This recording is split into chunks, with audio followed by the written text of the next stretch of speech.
What's up? It's your boy Truck Driver D. And what I'm gonna do is go over coupling with you. So in coupling, we are dealing with emergency and service lines. So basically, this is what this is saying.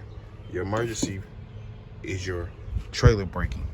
So it's gonna be all the braking that's necessary for this trailer. So anytime you apply brakes back here, see, I like to visually walk back here to show people, you know what I'm saying, everything I'm talking about. So when you're doing trailer braking, it's starting to right here. These are your air chambers. So it's pushing air to your air chambers to apply the brakes, which the brakes are right here. That'll be your brake rotor. And you see the brakes right there. And the brake should not be less than 1/4 inch of thickness. It should not be bluing or any colors, because if it's color changing, that's heat wear. And this is your ABS and brake lines, which is your ABS, be smaller wires like them that's covered. And these are your brake lines that fill up with the air chamber. Also, we have, that's the push rod right there. So the push rod are your mechanical brakes whenever you take the air or you release it and your truck is off from the air. And that's called your slack adjuster. It adjusts the slacks between your brakes and stuff. So it's always tight to make it lock up whenever you need. And that's your, you see the air chamber back there. So we got many brakes and chambers on the back of it. So that's what the emergency brakes are for. It pushes these for the trailer braking. And also, as you see, what I was saying, emergency brake line, you see it's red. It's always red. So it runs from way up there all the way back. And these are the lines, the brake lines, ABS lines, and they should be 18 inches off of the ground, which is, as you see, like that, they should be 18 inches. And now we're about to go over service braking. So we walk back to the truck.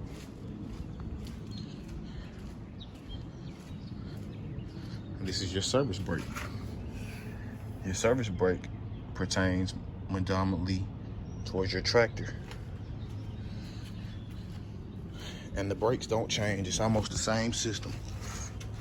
So when you're dealing with your service brakes, as you see, the brake rotors, actually these are disc brakes up front and tractor brakes, but it's almost the same system. If it's not disc, it's rotor brakes. You see the brake chamber as well. Slack adjuster will be back there, but it's harder to look at. But you see, it's the ABS wire. See the brake wire or brake hose. It's the same setup.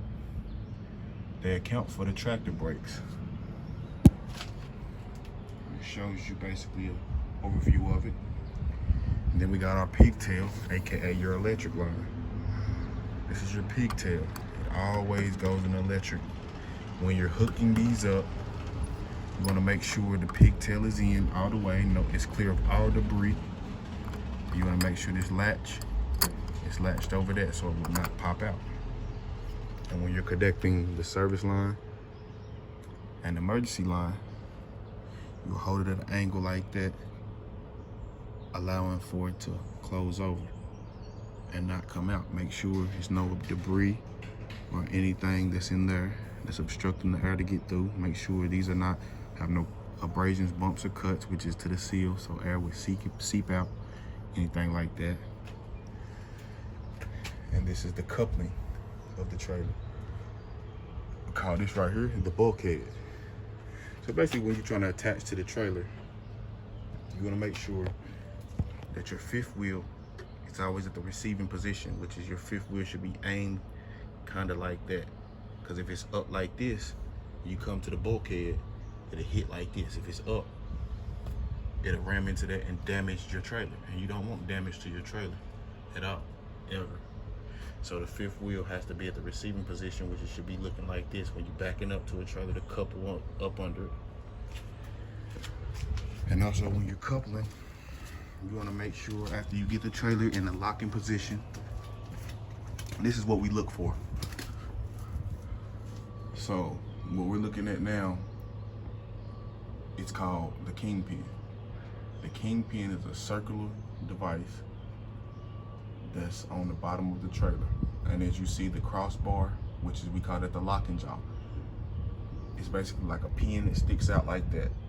It sticks directly out, and the locking jaw goes around it.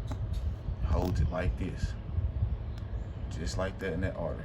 So the locking jaw is what you see right there. And the kingpin sticks out. So whenever you get up under a trailer, you want to make sure that the locking jaw is in a lock position like that. And if you see that, it should be good. It should not, the locking jaw shouldn't be over the kingpin like far up, because now you overshot the locking jaw and you will have to use the crank handle to lower it down. Which means this, you have to put the landing gear up, trying to lower it down, or call a tow truck or something like that, which is a lot of money, so you don't ever want to do that. Also, once you make sure the kingpin is lined up and the locking jaw is on, you go to your fifth wheel. Make sure that's the locking kingpin / locking jaw release. Make sure that's in the lock position. Because once that's in the lock position, you know you're good and ready to go. And then the unlock position would be, you would see it pulled, and it'll be about to right here, and it come out, and you could tell. Obviously could tell. And this is called your platform slide, and it's a sliding fifth wheel because you see the rivets in it. Now if your platform is 1, 2, 3, 4, you see, if it's in the 4th and 5th holes, you should never be overweight. It should always be in the 4th and 5th hole. That means you can never be overweight. Sliding that back and forth, it differentiates between the weights, because each axle, like this is an axle, and these are the axles. Each axle is rated.